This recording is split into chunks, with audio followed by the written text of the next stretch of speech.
Alex here. I've just returned from traveling across China through several cities and regions. What I saw on the ground was striking.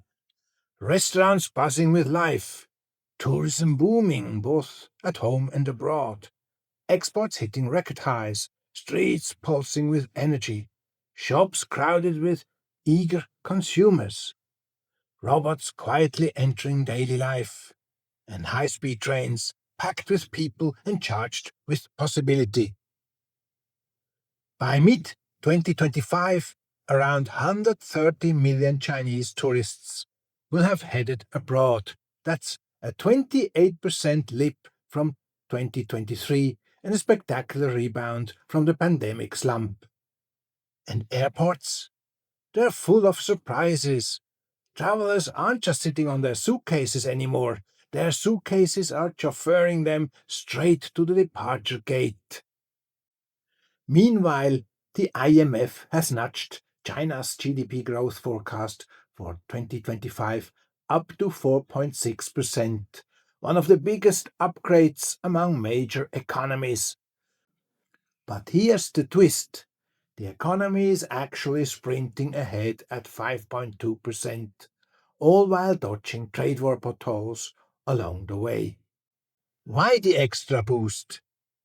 Momentum from economic stimulus, resilience in high-tech exports, and strength in fast-growing sectors like green tech, biopharma, advanced manufacturing, and booming domestic tourism. Economics Observatory, balanced answers, based in Bristol and the London School of Economics. Ah yes, balance, London's word for crisis. On the corporate front, Tesla's market share slipped from 7.8% to 6%, losing ground to domestic EV giants like BYD and NIO. Apple, facing patriotic buying and fierce Huawei Xiaomi competition. It's even closed its Parkland Mall store in Dalian, its first retail retreat in China. Fiercest competition, fastest innovation. And yes, my first chocolate beer happened right here.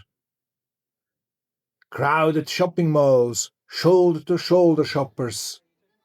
If this is economic collapse, it looks suspiciously like a shopping frenzy. A nation on the brink doesn't run an 11 trillion annual trade surplus. It doesn't dominate in cars, industrial robots, and smartphones. And it certainly doesn't pour hundreds of millions of dollars into gold month after month when struggling economies are supposed to be selling it off. Economist Louis Vincent Gave says it simply: the loudest voices predicting China's implosion are often the ones who've never set foot here. Here, robotics isn't just for factories. My ice cream? Made by a friendly robot. My cappuccino? Crafted with a perfect milk foam heart by another robot. So why does the China is finished story persist? Maybe because it's comforting. Maybe because it's profitable. Maybe it's just wishful thinking. But if you believe it, ask yourself, does this story actually make sense? The future isn't coming. It's already here. Just not in the West. In Shenzhen, robots glide silently through the streets, keeping everything spotless and orderly. Driverless trucks deliver goods with surgical precision, efficient, economical, and safe. Across China, I have seen driverless, noiseless trains, robots assisting metro staff to maintain safety and cleanliness, and even a police robot patrolling a public park 24/7, keeping everyone safe. In Xinjiang, AI controlled robotic motorbikes, fully programmable and available to everyday citizens, are already on the streets. Not prototypes, not promises. This is reality. 4 million miles of roads and more than 600,000 bridges across the United States, in many cases crumbling faster than they can be repaired. It's terrible. It's terrible. I don't know how to tell you. It's horrible. Too many potholes. The nation's roads received a D in the last report card from the American Society of Civil Engineers.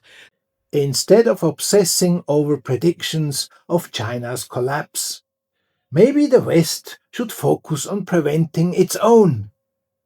What could it do, just as China has?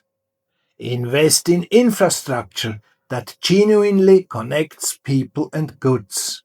Invest in healthcare that keeps populations healthy and productive. Invest in education that empowers the next generation to compete and innovate. Invest in research and technology that pushes the frontier forward rather than leaving it to others. The wars the West is fighting or preparing for are not only draining resources desperately needed elsewhere, they will never build prosperity. Only vision and decisive action will. While China builds tomorrow, brick by brick, the West, will it keep throwing stones?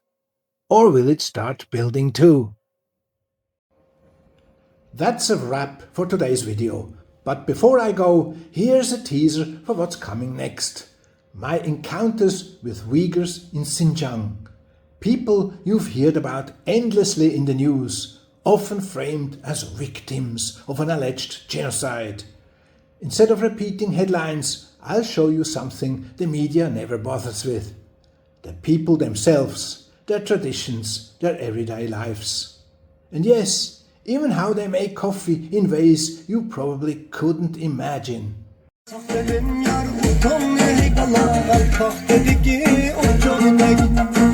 Sakladım